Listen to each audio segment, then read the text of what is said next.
So to recap, we just started the study of symmetric encryption, which is the primitive whose goal it is to provide data privacy under a key that's shared by sender and receiver.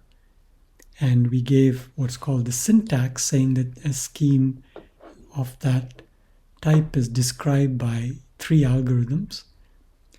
And then we turned to security, and we looked as examples at modes of operation, ways of building symmetric encryption schemes using a block cipher, or more generally a family of functions. We would like to assess security, and towards that we came to the both important and interesting realization that the first step is to better and more precisely and formally understand and capture what we even mean by security. It's a non-trivial question to ask what it means for a scheme to actually hide all information, all partial information about the plaintext being encrypted. And towards that, we gave a definition called IND-CPA. It was described in terms of a pair of games and an association to any adversary of a number called its advantage. However, these games were quite specific and looked at whether one could tell apart whether one of 2 messages is encrypted. But we had in mind goals that, at least in principle, look quite different. For example, we want to hide whether the adversary can recover a message from a plaintext, from a ciphertext, whether it can recover the first bit of a message or some function of the bits, whether it can determine that 2 ciphertexts decrypt to the same message or to different messages. And although IND-CPA doesn't appear very directly to say anything about that, the fact is that it implies all these properties, in the sense that if a symmetric encryption scheme satisfied what we call IND-CPA, it would automatically have not only these but many other such properties. And this is a claim whose an analog we have seen before for PRFs, when we showed that PRF security implies key recovery security. And in the same way, it's possible to establish this claim as well. So we won't go into that here because it's quite similar and would duplicate, at least in spirit, a lot of what we did before. But it could be worth checking out, at least intuitively, why claims like this are true. So moving on, now that we have a particular precise security target, we can go back to the modes of operation, and where we left off, counter mode and CBC mode were candidates for ones that performed well at encrypting. And so let's see if we can somehow either validate or refute that relative to IND-CPA. We want to see, and thus, whether they achieve IND-CPA security. So let's start with counter mode. So recall that you begin with some family of functions. In practice, it is usually a block cipher, but it doesn't have to be.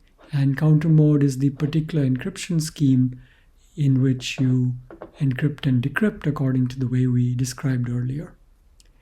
Now, when we start assessing IND-CPA, I claim there's actually going to be an attack that violates it to an extent that's perhaps not as trivial as one might have thought. So the reason this happens is again the same birthday phenomenon we saw earlier, and again comes down to the same thing, that somehow there's an ability to detect whether 2 ciphertexts encrypt the same thing.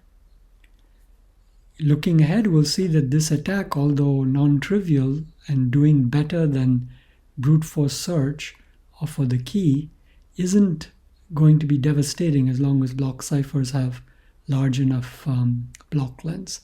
But let's see a little bit how it works. So imagine this scenario where messages M0 and M1 are encrypted with counter mode. So we can assume each of them is just 1 block long in this example, and the encryption is randomized and produces these 2-block ciphertexts. So remember, it means this block is random, then that plus 1 is run through the family of functions or block cipher with the key to get a pad, message is added to that, that gives you this block, whole thing is the ciphertext correspondingly here. Now, as an adversary looking at these ciphertexts, let's say that we are lucky, again from an adversary perspective, this is unlucky from a user perspective, if in both these encryptions, these initial vectors, the first elements of the ciphertext, happen to be the same. Since they're picked at random, there's some chance that happens, so we might get lucky. What we observe is that if we got lucky, we start learning information about the messages. In particular, once this is true, testing equality of the second blocks tests equality of the corresponding messages. In other words, if I want to know if M0 is equal to M1, I can check whether C01 and C11 are the same. And that's evident from the picture. Once this is equal to this, what we have is that what P0 and P1 will be equal, and so P0 plus M0 and P1 plus M1 will be equal if and only if M0 equals M1. Now what we claim is we can turn this into an attack to violate IND-CPA. This is the structural weakness in the scheme. The other element that makes this attack non-trivial is the estimate of the probability with which we get lucky where the birthday phenomenon enters. So here's how we render it as an IND-CPA attack. We write a specific adversary. It's going to make some number q of queries to its left or right oracle, where q is a parameter of the adversary, and we're going to eventually see the advantage as a function of this q.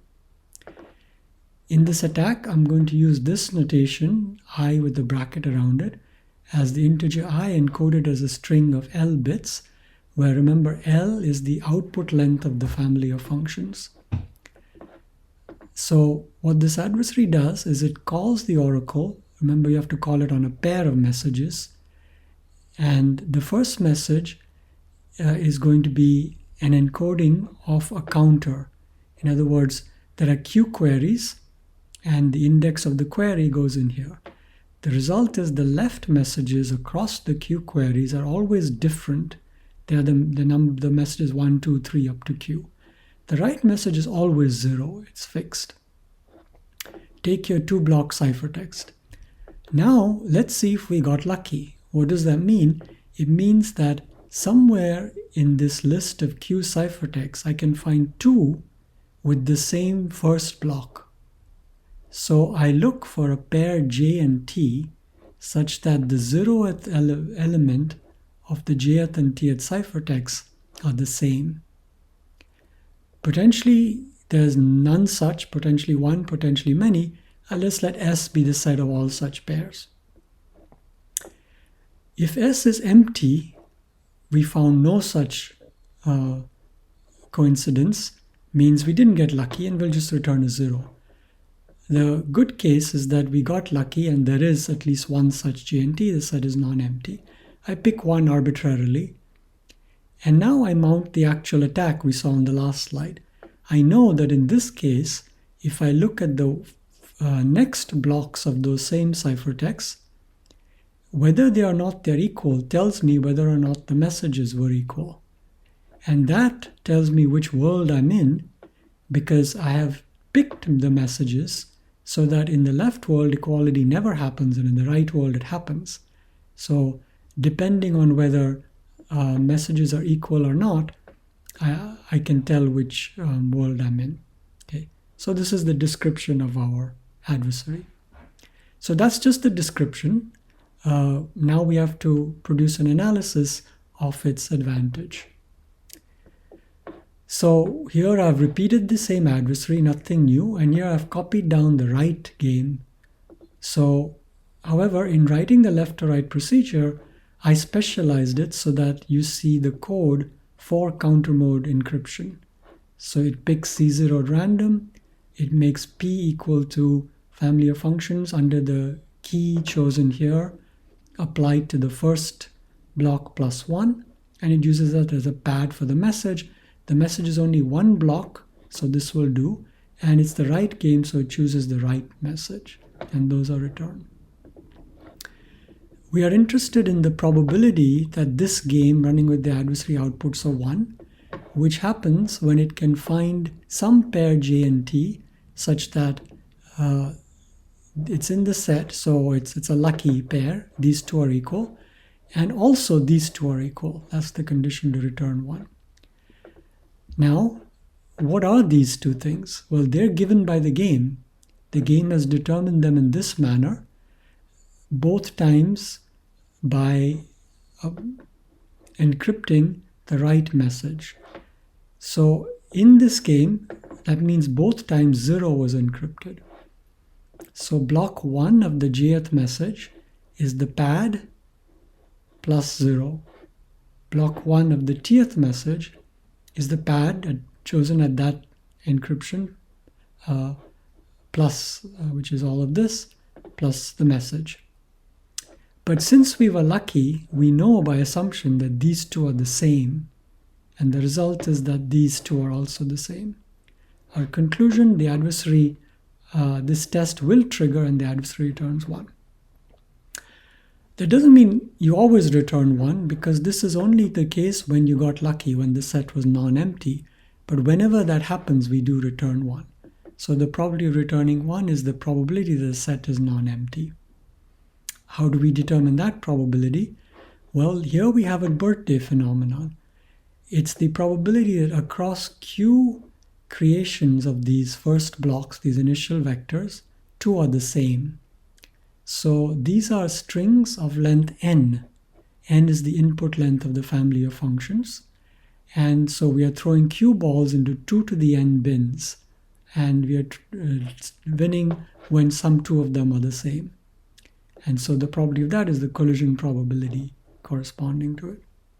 So we have thus a formula for this probability of returning 1 in the right world in terms of the collision probability. We turn now to the left world. Adversary stays the same. The game changes. And the game changes very minutely.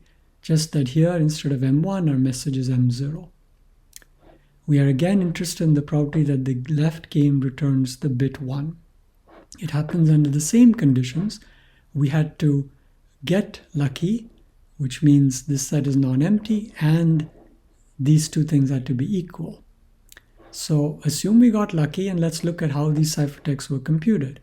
According to the scheme, we know that you compute the plaintext block P according to this formula, and you add in the message block. And for the jth ciphertext, you're adding in the representation of J as a string. Why is that? Because in the left world, the message is whatever is here. So it's simply the index I. So in the jth case J and the tth case T. So here you have a J, here you have a T. But since these parts are the same, and J and it's not equal to T, the two ciphertext blocks are not equal. So you never return a 1. Probability of returning a 1 is a 0.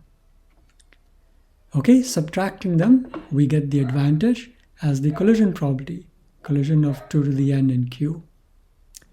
Now again, it's not necessarily easy to estimate these things from that formula, so we use the fact we had, which says that this is about 30% of about Q squared divided by 2 to the n.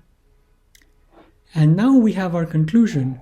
Counter mode can actually be broken in the IND-CPA sense in about 2 to the power half of the input length of the function family, which if it is a block cipher is simply the block length of the block cipher. And this is kind of an interesting and novel conclusion because this attack doesn't depend on the key length of the block cipher or on its cryptanalytic strength. It only depends on the size of a block. And we see that just that can in fact be exploited for security. You can extend this attack to consider multi-block messages rather than one message if you like, and this is an exercise about doing that. Okay, so what we've shown here is that it's possible to violate IND-CPA security in this way. If we think concretely for DES, where the block length is only 64 bits, the attack takes 2 to the 32 queries in time and is quite fast and practical. Nonetheless, one might say that in practice, we're not in an IND-CPA setting somehow. What is this actually doing that's damaging? We set up these abstract metrics, and we set them up to be very stringent because we want to achieve them, and we want that to imply very high privacy. But if we fail to achieve them, one might say, maybe it doesn't matter that much. We haven't really violated privacy. So that view was contradicted effectively in this attack. This is called Suite 32, the name because it takes 2 to 32 time to mount the attack. And these are birthday attacks on 64-bit block ciphers, meaning block length of 64, which means not just AES, but even more interestingly, triple DES. And what they did is they took effectively the same attack we just saw on the slides, and they used it in TLS to gather information about encrypted data. Effectively, you can figure out the XOR of encrypted message blocks through this attack. And so this was kind of a practical demonstration that for a real use of encryption in a very widely prevalent application out there on the internet, you can use this attack and you can violate privacy in a way that actually matters. And this had quite a lot of impact in the sense that it was after this that people really felt that triple DES is over. We need to really discontinue it. You can see discussions about things like that. Is triple DES still considered safe to use? And the answer is, well, you can use it, but it's not, due to this attack, it's really not recommended. Okay, so now we've seen that birthday attacks are practical. They have power to actually impact security. So let's go back to counter mode. We are trying to assess its IND-CPA security. And what we've seen so far is that there is an attack which in Q queries to the left or right oracle achieves an advantage about Q squared divided by 2 to the power the block length of the underlying block cipher. If we have a good enough block cipher like AES where the block length is 128, this is still okay. We're not going to view this as an attack that actually violates practical security.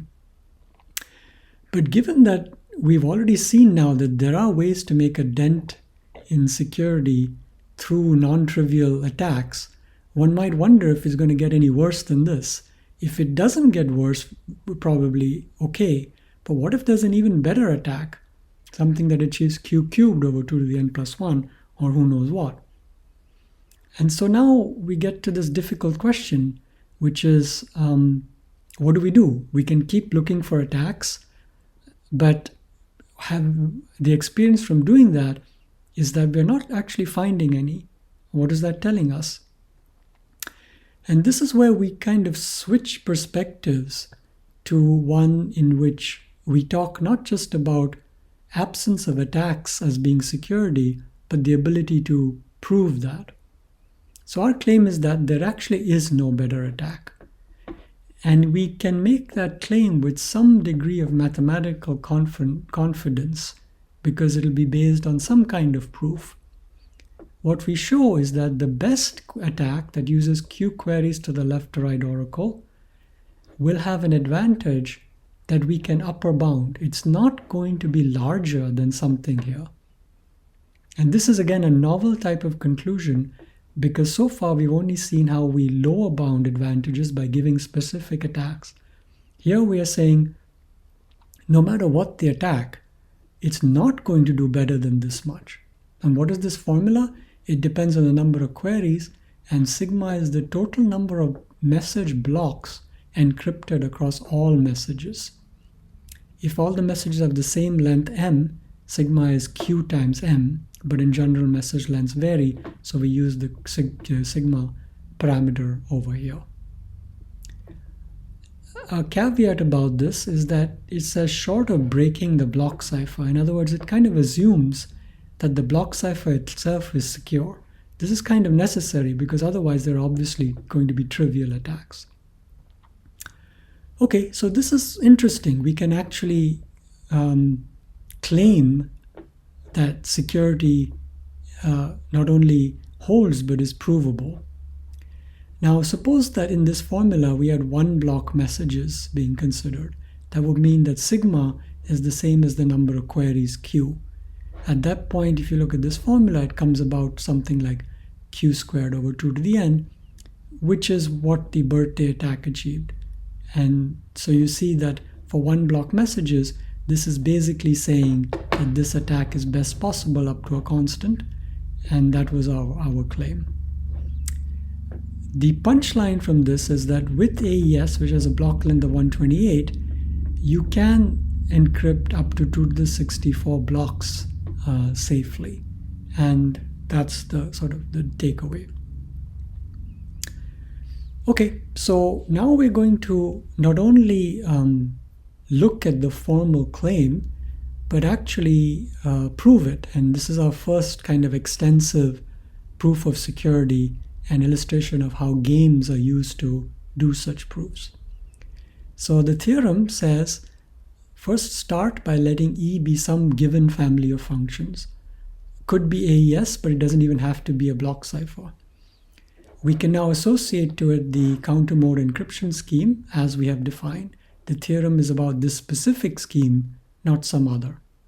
Assume we're handed an IND-CPA adversary against the symmetric encryption scheme. It has a certain running time, and we allow it a certain number of left to right queries. And we also assume that there's a certain bound on the total number of blocks across all messages that are encrypted. What we're interested in is what is its advantage? And I want to claim that I can limit that advantage. I can upper bound it by something else. What is that something else? It's this term over here, which is exactly the one we saw on the prior slide. So this is saying that the advantage of A is at most twice the number of queries it makes, minus 1 times the sum of the lengths of all messages encrypted divided by 2 to the power the block length of the block cipher. That's where you are. Okay, but there's another term, and that's where the reduction aspect comes in. It says that when you have given this adversary A against IND-CPA, we're going to build a PRF adversary B against the underlying block cipher family of functions, and here appears the PRF advantage of that B. So how would we read or interpret this theorem? We suppose that we are handed some A. Then we want to show how that its advantage is not necessarily too high. We want effectively to show here that this is a proof that PRF security of E implies IND-CPA security of SE. How do we do that? If PRF security holds, this term is small. Assuming we limit Q and sigma to practical amounts, so is this term, and hence so is this term, and that establishes IND-CPA security. Okay? So that's how we would proceed. Why is this term here? Because clearly, if you have a weak block cipher, you can't hope for security. Somewhere, the security of the block cipher has to manifest itself, and it does here. And we also see that this refers to PRF, not KR. And this is showing us that we are now able to exploit and build on the PRF notion associated to the family of functions E that we defined earlier, and we see how that metric of security for a block cipher helps us establish other things at a higher level, like privacy of encryption schemes. That was why this is such a good choice, because you can leverage that to show that the properties you want exist at higher levels for things that are constructed out of this block cipher. Again, there's quite a lot going on here. This advantage is measured in the IND-CPA game that we saw earlier. This advantage in the PRF game that we saw in earlier chapters. Quite different objects, and yet they show up in the same equation. And then there's this question of this additional term. Effectively, this additional term is the birthday attack. And so this is saying the birthday attack is unavoidable, but you can't do better unless you can find a weakness in the block cipher. So you have two choices: either try a birthday attack or try to break the block cipher, and the theorem says you're not really going to find anything better than that. So let's proceed to the proof, starting with some intuition. Now, remember that there's a lot of queries, Q in number, being made to this LR oracle. Each query consists of two messages. Those two are required to have the same length, but what that length is can vary across the Q queries, and the parameter in the theorem sigma refers to the sum of the lengths of all the messages. We're now going to make the simplifying assumption, however, that even across the different queries, all the messages have the same length. And we will let M denote not the length actually, but the number of blocks in each of these messages. The actual length then will be M times L, where L is the output length of the family of functions. Okay, now in response to each query to the LR oracle, the adversary receives one ciphertext. So let's denote C1, C2, C3, and so on. That applies to the first, second, and third queries. And let's parse them. Each of them is a sequence of this form. This is the n-bit initial vector, which was chosen at random by the scheme. And these are the message block, ciphertext blocks as produced by counter mode, by, as we saw, producing those pads and XORing message blocks to them. Now, we are going to consider a kind of thought experiment scheme.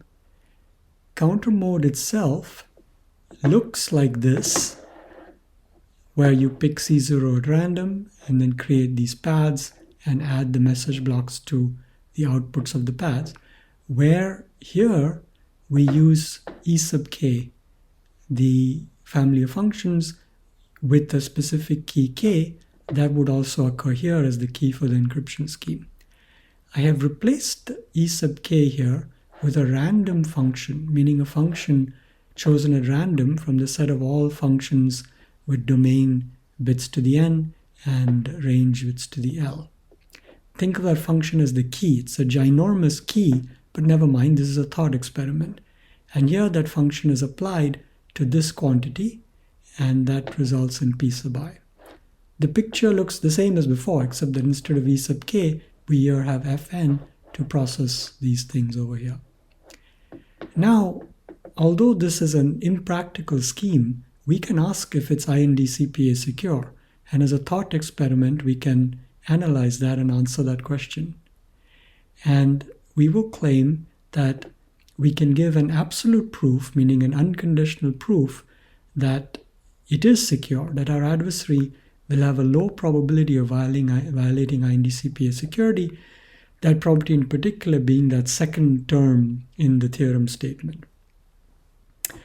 Once we have that, we will rely on the assumption that the family of functions E is a pseudorandom function to say that the security in this thought experiment world is inherited by the real scheme, the one that uses the family of functions indexed by the key k in here and has the key k stuck in here.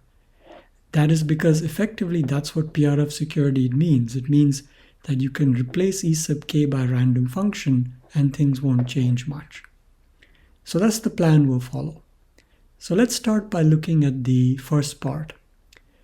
Now, as we perform these Q encryptions, whose results are provided to the adversary, we are going to be evaluating Fn on m points for each encryption.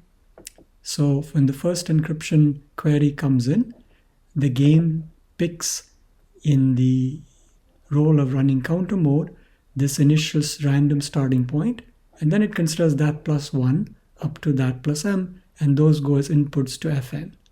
But this happens for every query, and so this happens Q times. There's a total here of Q times m strings, each of length n, on which Fn is being applied. Let us consider an event E corresponding to them. E is not good notation here because it's also the family of functions, but let's hope that coincidence doesn't cause too much confusion.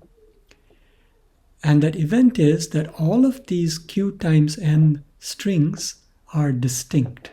They're all different. Okay, let us assume now that E happens. There are only two possibilities: either it happens or it doesn't happen. If it does happen, I claim that our adversary is completely stuck. It will have a zero advantage. It will have no way to determine whether the left or right message is encrypted. We effectively have perfect security. The reason is that if you look at the scheme, you see that the pads here are produced by running these inputs through what's now a random function. Since these inputs are all distinct, we will get random independent values here, effectively creating a large one-time pad to which the message is added. The result is that we have effectively one-time pad encryption, and the message is completely hidden. So the adversary will be clueless. Okay, but maybe E doesn't happen. Well, in that case, information will start leaking. For example, if you look at the scheme again, if these two things are the same, then P1 and P2 are the same.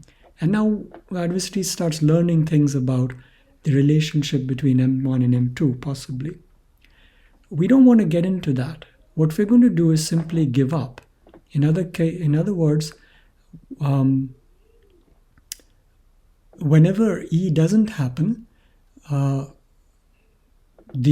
whatever happens that could help the adversary has a probability that can't be more than the probability that E itself doesn't happen. And we will simply show that that probability is small. In other words, with high probability, these things will be distinct. And when they're not, we just give up. Okay, that's the plan. So now we proceed to a more formal proof. Let's start with a little bit of probability theory. So we recall what's called the union bound. If you have a sequence of events in a probability space, consider the event as the OR or the union of them all. This event is true if one of the indexed events happens. What is the probability of that OR? This is something that's not necessarily that easy to compute precisely. We know that if n is 2, there are two events. It's given by what's often called the De Morgan law. The probability of A or B is probability of A plus probability of B minus the probability of A and B.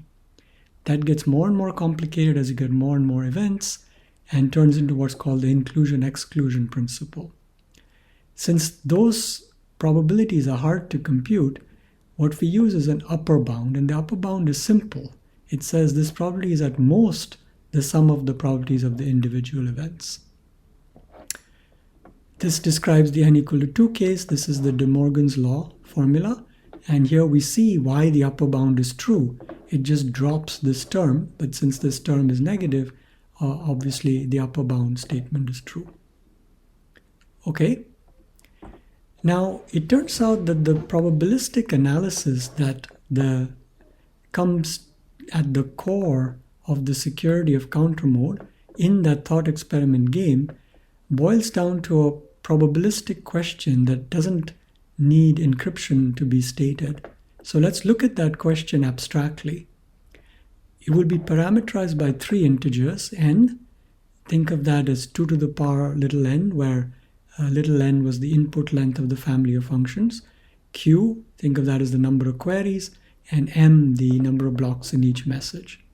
But here in this game, they're just parameters. That's the mapping was for intuition.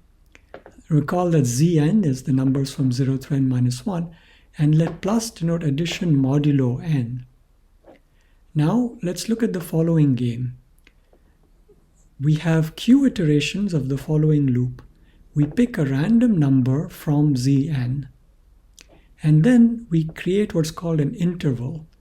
This is the set of all numbers between that starting point plus 1 up to that starting point plus m.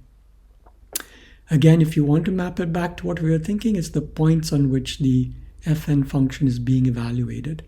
Remember, this is a kind of a wraparound addition because it's all modulo n, but that doesn't change too much. Okay, so you have this interval of m points. Now, take two of these intervals, there are q of them in all, and consider the event that they intersect, that they overlap. You can picture it as seeing one interval and then another interval, and if they overlap in your picture, then this event happens. And we call it b sub ij for the bad event corresponding to I and j. And let b be the event that this happens for some pair of intervals. So our overall bad event is that there exist two intervals somewhere in this set of q intervals that have an overlap. Okay, and I'm interested in the probability that this bad event happens. It will be a function of the parameters n, q, and m, and this stands for interval intersection probability. Okay, now we'd like to know the probability of this event, but it turns out that computing it exactly may be a bit of a pain, but luckily we only need an upper bound, and we want to obtain that upper bound as a function of these parameters. This isn't terribly hard to do once you have the union bound, and this is our claim here, that is bounded by q into q minus 1 over 2 times this. How do we establish that claim? Well, first of all, if we fix particular values of I and j and consider the probability of the corresponding bad event, meaning the probability that those two specific intervals have a non-zero intersection, how can that happen? That would happen if the starting point for the second interval was in this range. So it overlaps with the first interval in a way that c sub j plus 1 falls into the first interval.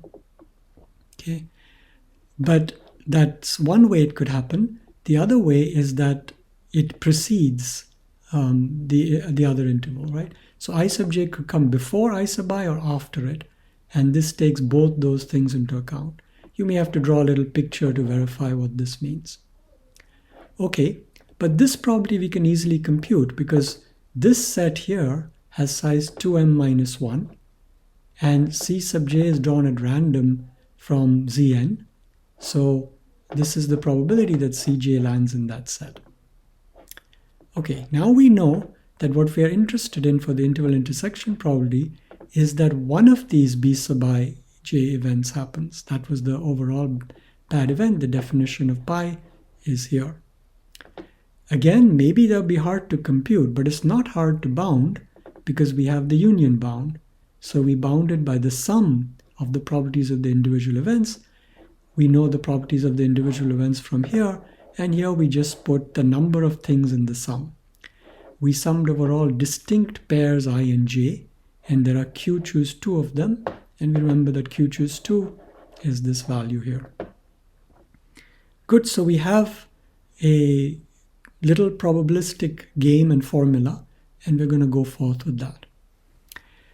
There's going to be still a little bit of preparatory work before we get to the proof, which consists of recasting the left versus right formulation of IND-CPA in a language in which there's only one game involved. This is kind of useful to proof, so that's also nice in terms of a different type of intuition. We call this the guessing game, Again, it's simply associated to any symmetric encryption scheme. At this point, this is a general definition. What happens in initialize is that, like in the left or right games, a key is chosen at random by running the key generation algorithm, but also a bit is chosen at random. And that bit stands for either left or right. So the game is going to pick whether it's playing left or right, and it proceeds to do so. When it exports the LR oracle, which takes M0 and M1, it will encrypt under K the bth message, depending on the choice here. Remember, these choices are fixed across the game. All queries to LR have the same K and the same B value. So you're always getting either the left game, M0 has been encrypted, or the right game, M1 is being encrypted. Okay, now when the adversary finishes, it's going to output a guess as to the value of B. It's going to say, I think I'm in the left or the right game. And the game will check whether it got this right. It'll say, is your guess map the real value? If so, you win, otherwise you lose. So those are the games, and we now need to associate to that some advantage function. We define it as follows. We take the probability that the guessing game returns true. But that by itself is not the advantage. Why is that? Because you can easily make this probability equal to 1/2 simply by, say, always returning B prime equals 0. Since B is random, it has a probability 1/2 of equaling B prime, and the advantage of the adversary isn't really high with that strategy. It's a clueless strategy, and we want that to be reflected in the value of the advantage. So we scale the advantage by multiplying by 2 and subtracting 1. The result is whenever this is 1/2, the advantage is 0, which is what we like. Okay, now this is actually a proposition with a claim, and the claim is that the IND-CPA advantage, which we had defined in earlier slides as probability of right minus probability of left, equals this thing over here, this new advantage that we defined relative to this game. So this is connecting our old and new definitions. Now we could get into a proof of this. Basically, the intuition is that if you look at the probability that the adversary output is a 1, given that you're in the right game, you recover the probability of the adversary returning 1 in the right world. Correspondingly, the probability that the adversary output is a 1, given that you're in the left game, is the probability that you're in the left world and outputting 1. You then just go through a calculation. It's pretty straightforward, probably not really something I'd like to go through online, so I leave you to verify. But just by a bunch of conditional probability calculations, you end up showing the formula you want up to some rearrangement of terms. We proceed from this term to this term. Okay, so we'll take that now as given. As a remark, this transition to a guessing game works for all of our definitions where we had some kind of difference. For example, for PRF security, we had the real versus random, and similarly, there's a guessing way of formulating it, and so forth, and sometimes these things are useful. So now, finally, armed with all these things, we are going to actually give a formal proof of the security of counter mode, the theorem we saw before. This uses a technique called game playing. We formulated our definitions using these games. Now we will start using games also in proofs. And this will be through the process of writing games and slowly syntactically changing them until we get to games that we can easily analyze. And they will invoke something called the Fundamental Lemma of Game Playing. This game playing method is kind of an amalgam of computer science and math, and that's what makes it particularly attractive in our settings. If you try to take a purely mathematical approach, you can certainly do this proof, and there are indeed elegant ways to do that, but the probabilistic settings and spaces here are quite complex, and writing things in code is often helpful when you're coming from a more computer science background, and this technique is fairly powerful. Okay, so we're going to be seeing a number of games. All these games will have a common initialize and finalize procedure. I'm going to write them here and not in the ensuing slides just due to space considerations. There's not enough room on the slide, so I'll assume this to always be understood. Okay. There's an initialize procedure in all games. We will have games G0, G1, G2, G3, possibly more. In G0, initialize looks exactly like it did for the guessing game. That's our starting point. A random key is chosen, and here we'll pick it from the set of strings of length k because that's the space from which counter mode draws keys. And this is the challenge bit chosen in the guessing game. There's a set initialized to 0 by the game for internal bookkeeping. Later games, G1 onwards, will just not have the key, but otherwise look the same. All games will have a return statement, which is exactly like in the guessing game. They'll check whether the adversary provided bit B prime matches the challenge bit B. Okay. Also, I'm always going to be interested in whether the game run with the adversary returns true, but I'll drop that second part and write it like this. Again, for brevity, it's just going to be easier. So with those little abbreviations, we proceed to our games. A nice thing about game playing is that each individual step is simple and you make incremental progress. As you go from one game to the next, you don't have to carry anything with you. You're done with the game of the past and you focus on the hopefully simpler game in the future.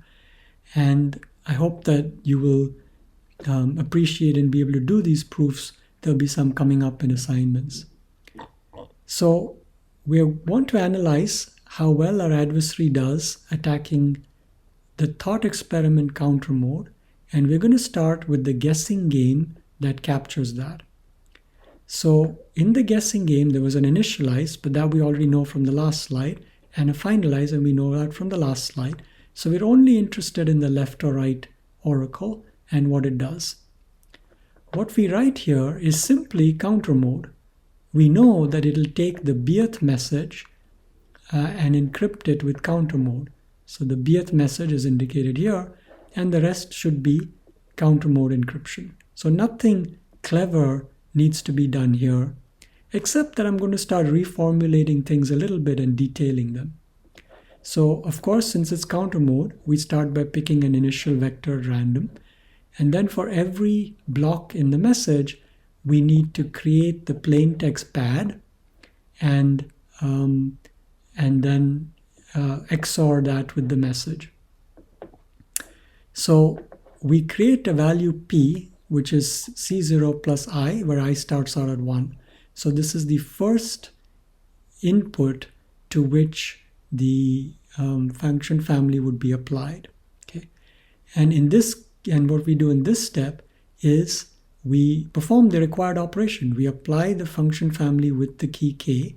Remember, the key k was chosen in initialize to this point and get a value we call TP. That is added to the corresponding message block. It's the bth message because that's what guessing game says we need to do, and the ith block of the message. And that gives you the ith block of the ciphertext.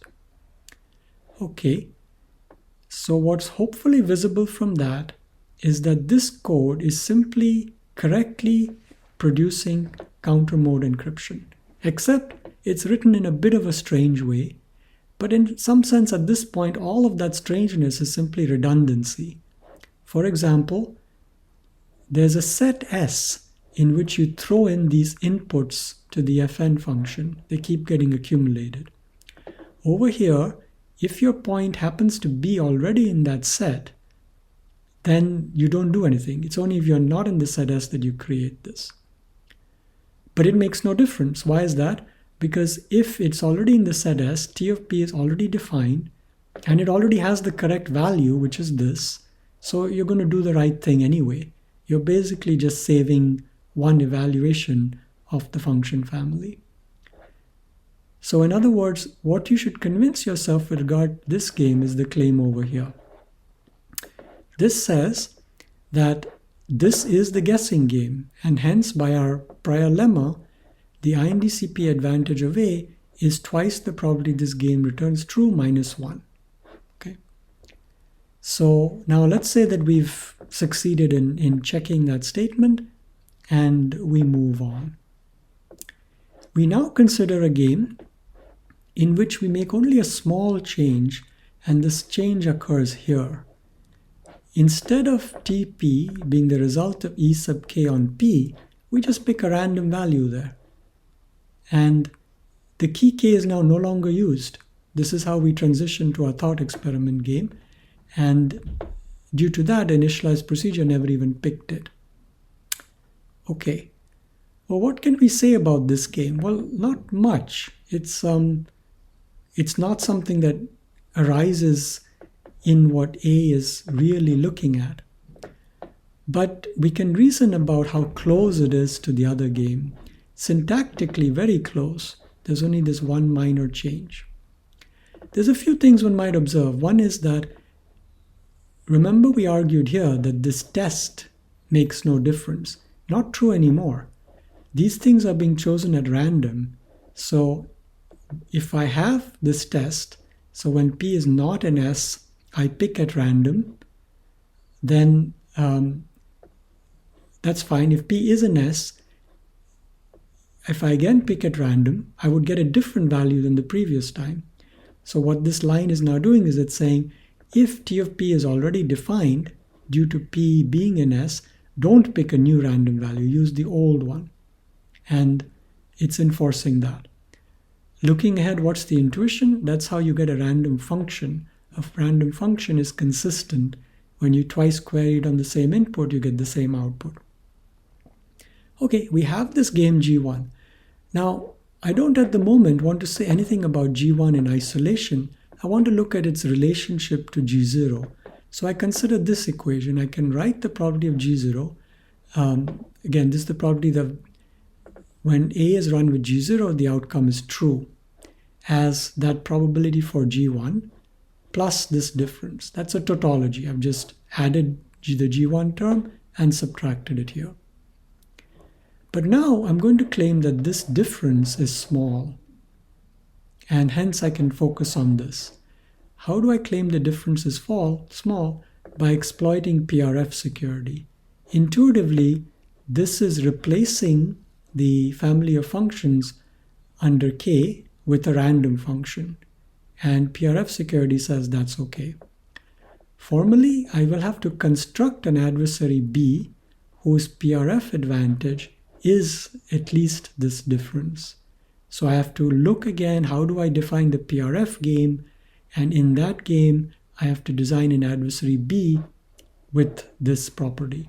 Again, it's a kind of, there's more going on than might seem at first glance. This involves a different game and experiment than anything we have here. And these probabilities pertain to the games we defined on the last slide. That'll be our first claim. Our second claim says, let's look at this probability. Now, you can always win the guessing game with probably a half, but that doesn't count for much. What this says is that the probability is not much more than a half. It's more than that only by this little term that we remember from the theorem statement, roughly. So now the claim is, if we've established these two, we still have to do it, we'll be done. That's just a little calculation. Remember we said that the IND-CPA advantage of A was twice the probability of G0A minus 1. So plug that into here. We get twice this, but that's at most this, so we get twice that, minus the 1, plus twice this, but that's bounded by this, so we get that. And simplifying and just doing some math, we get exactly what we want from the theorem statement. Okay, so good. We have what we want modulo these two claims. Let's establish the first claim by specifying our adversary B. This is a reduction. B is trying to violate PRF security of the family of functions E. How can it do that? By exploiting A. it's going to run A, and somehow that's going to help it figure out whether its own Fn oracle is the real or random one. But when it runs A is going to request access to a left or right oracle. Things are getting complicated. Now, B's job is to simulate that. Whenever A needs a reply to its Fn query, B will supply it through a certain subroutine. So let's see what B does. At a high level, its strategy is, I'm going to give A the environment of the guessing game, but I'm going to do that in such a way that depending on my Fn oracle, A will either think it's in game G0 or in game G1. And I will evaluate the winning condition of those two games. If A wins, I will assume I'm in game 1, otherwise I will assume Fn was real, and otherwise I'll assume Fn was random. How can it succeed in doing that?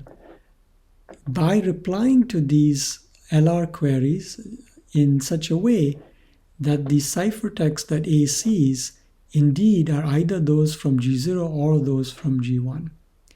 What it does here is it simply copies the code of the LR oracle in either G0 or G1. If you look, remember those codes differed at only one little point over here. So this is the same code, except that here, where G0 had E sub k and G1 had a random choice, our B is going to call its own oracle on that point P.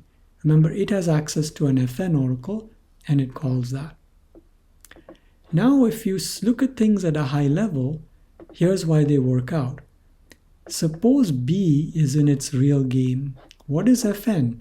It's just E sub k, where k is the key chosen in the real game. But that means this is doing exactly what G0 does. And since this is the winning condition of G0, you get this equation over here. Similarly, if B is playing the random game, then we know that this is just a random function. So that means it's chosen at random, and thus this looks like game G1. And so we have the environment of game G1, and thus again, because this is the winning condition of game G1, the probability that B returns a 1 is the probability of game G1. Subtracting those two equations, we prove that first claim. Now, all of this takes some time to go back over and understand carefully. One of the things we might note is that we did exploit this if statement because Fn would not be the same as picking something at random if we didn't account for repeats. If we had omitted this, what would happen is when we substituted Fn, when P was repeated, you would get the same value, whereas our game wasn't doing that. To avoid that and make them the same, we put in this if statement. Okay, we now have claim 1. The second claim, remember, is that we look in a standalone way at the probability that G1 returns true when run with A, and claim it's bounded by half plus a little bit. And this is an analysis of the thought experiment world, and interestingly, it's unconditional. It's a purely mathematical statement saying that A really just has no way to succeed in winning this game except with a slight advantage. We will again establish this by moving through games. That's a convenient way to do that, and eventually getting down to an interval intersection probability. Here I've simply recalled game G1. Remember, that's where we left off. Okay, so there's nothing new in there. It's just there for memory. We now write a game G2.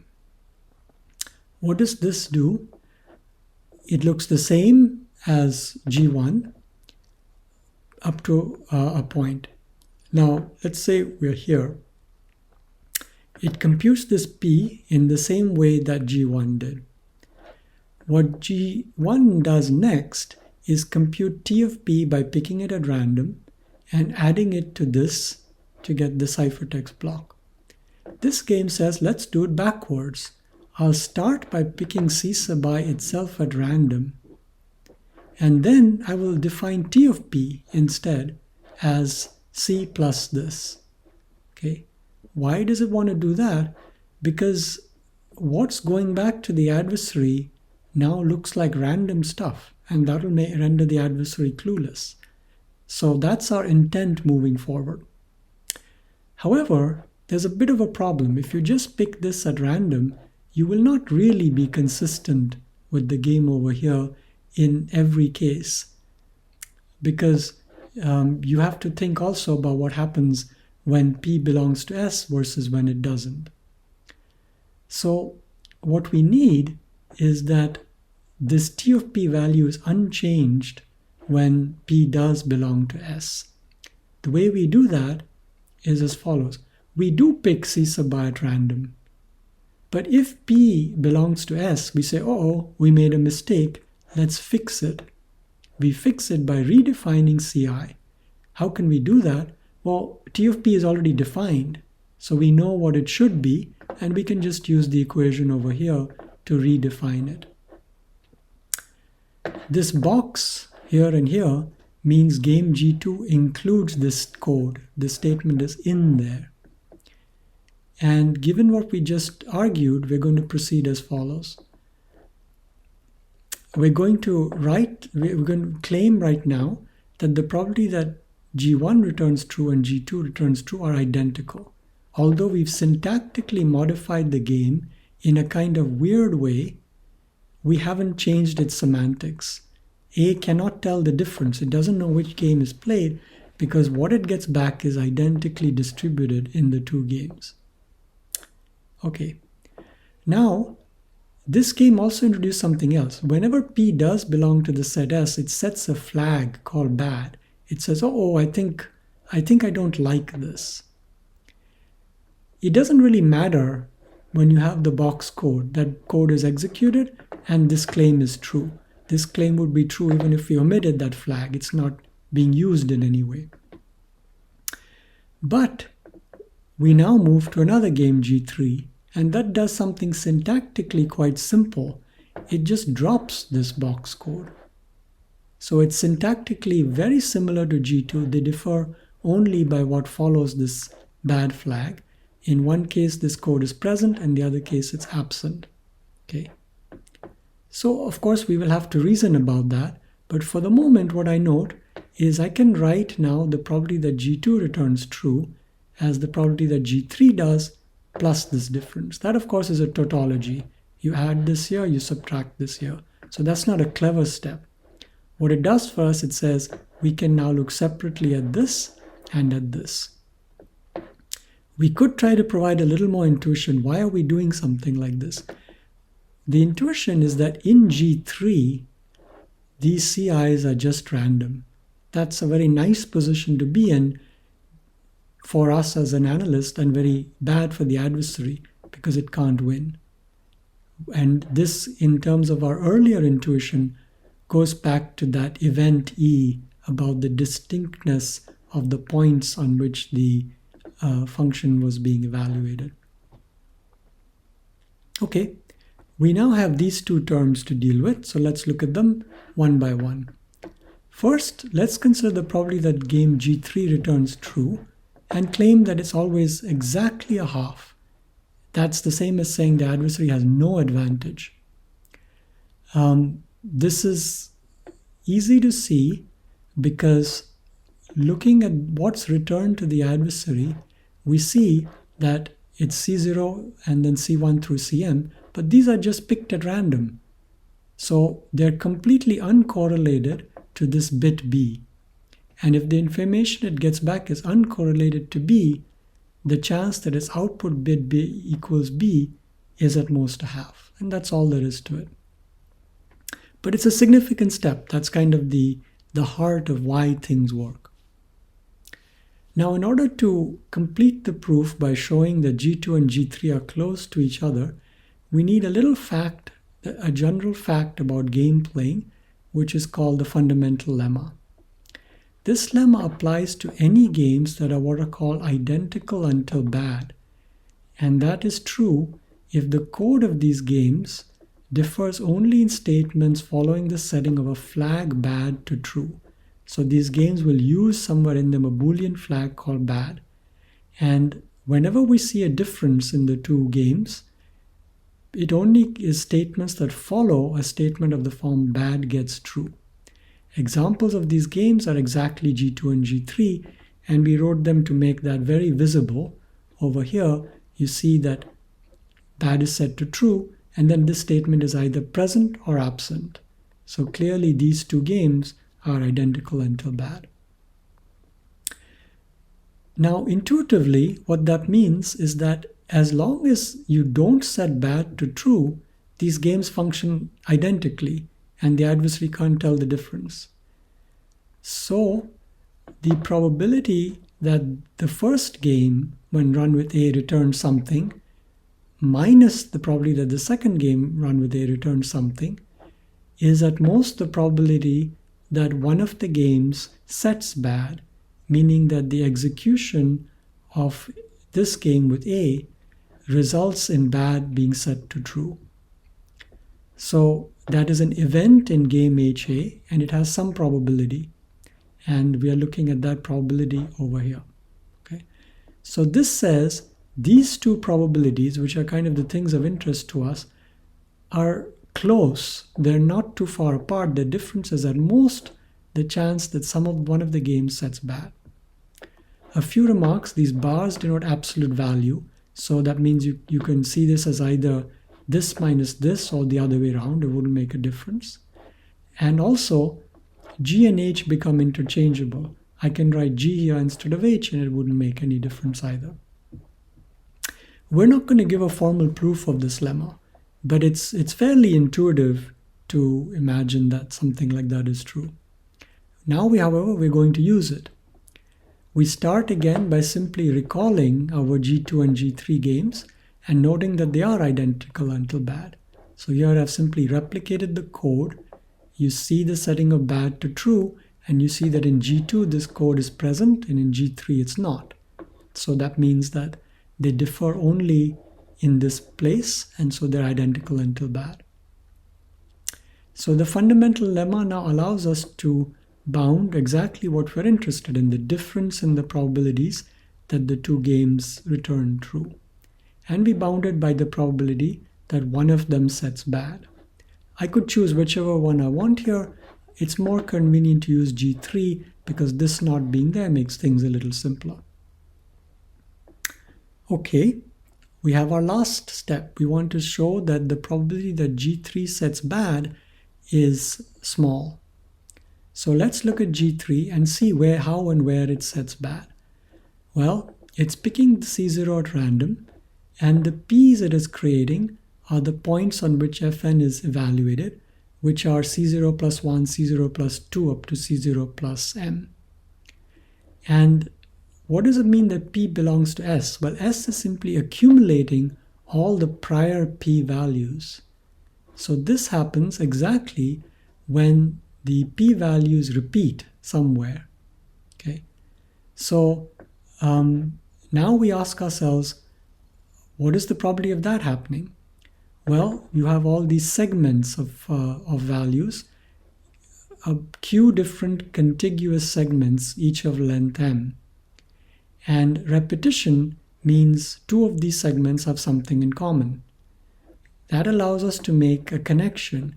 The probability that G3 sets bad is simply the interval intersection probability for 2 to the n points, a range of size 2 to the n, when you have q intervals and each interval has length m, which we already computed. Okay. We now invoke that prior result to see that the probability is this, and we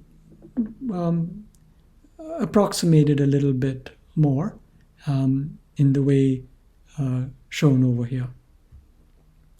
And once we simplify it, we get the last quantity that we need for completing the proof of the theorem. Okay, so this is the theorem we just proved, and you can probably go over the proof at your leisure and develop more understanding of it. But let's remind ourselves of the conclusion. It says that if you have a family of functions that is PRF-secure, then counter mode encryption implemented on top of that yields a symmetric encryption scheme that's IND-CPA secure. That's the qualitative version, and the quantitative version is captured by this equation, which bounds the IND-CPA advantage of an adversary against the encryption scheme as the sum of two terms. One depends only on resources of the adversary, number of queries, total number of blocks encrypted, and the other is the PRF advantage of another adversary B constructed by the theorem who attacks the underlying family of functions. Now, if we move towards actually instantiating the scheme, we would make some particular choice of this family of functions, and we would then use this theorem to estimate security. And as part of doing that, we would need to have some understanding of what that value is. So let's look at how we might do that. So suppose we make the most obvious choice where we set the family of functions to AES. So it has a block length of 128, so n equals L equals 128. And we need then, as per the theorem, to estimate its PRF security. Well, we kind of know how to do that, although we don't have a proof of it. Our estimate is that in an adversary B, making to its FN oracle the number of queries that the theorem allows it to make, or has an advantage roughly the square of that number of queries divided by 2 to the block length. That is just saying that as far as we know, the birthday attack will be the best attack that can be mounted. Let's plug that back into the theorem. If we now consider symmetric encryption based on counter mode with AES as the family of functions, the IND-CPA advantage of our attacker A against counter mode will be given by this term from before, this from adapting the one over here. When we simplify that out, we see that it comes to around the square of the number of blocks encrypted divided by 2 to the 128. So now we have a kind of single simple formula that says how well an adversary does. Roughly its advantage grows as the square of the amount of data that's encrypted. And as long as sigma stays below 2 to the 64, which seems quite reasonable for practical usage, we don't usually encrypt that many message blocks, then this is saying that this stays manageably low.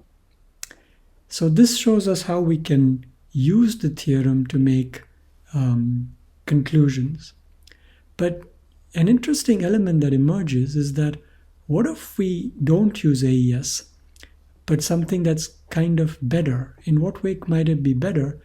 Well, what if its advantage grew as a slower function of sigma here, the PRF advantage?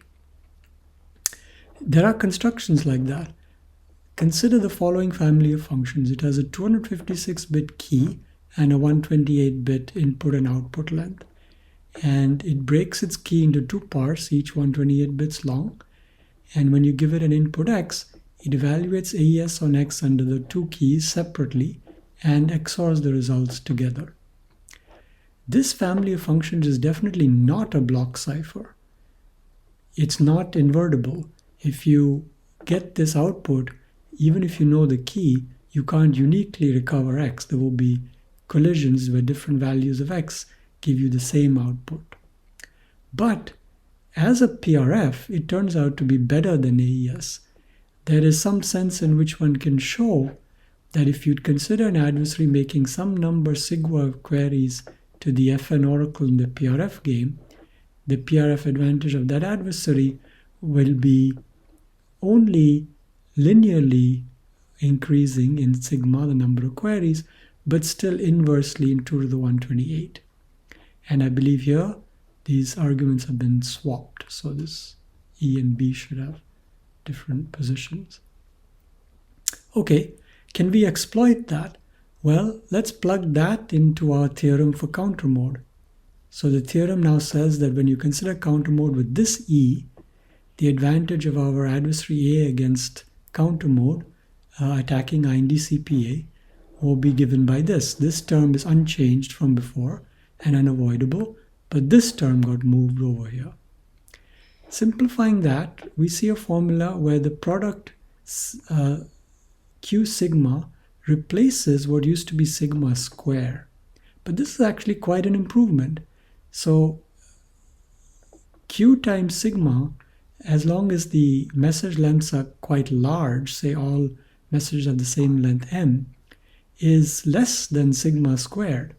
And so this scheme is effectively more secure than counter mode with AES. Of course, we pay a price. The cost of encryption has doubled. Okay? But nonetheless, an interesting way to see how we can improve security. Okay, now counter mode wasn't the only randomized encryption scheme we saw. Cipher block chaining, which we saw, was an even earlier and more classic scheme. And we won't cover that in detail because the story pretty much follows counter mode. In other words, there is a birthday attack to violate IND-CPA security, and it has about the same kind of complexity as for counter mode. And so here's an exercise which asks you to figure out how to mount this birthday attack. And then here's a theorem which says that counter mode also is secure as long as the underlying family of functions, which now has to be a block cipher, because CBC mode, needs the family of functions to be a block cipher to decrypt. So this theorem saying CBC mode is secure says that if that block cipher has PRF security, then the CBC mode encryption scheme has IND-CPA security. And there's a very similar relationship between the quantities involved. Okay. So, and an interesting exercise would be to actually prove this theorem.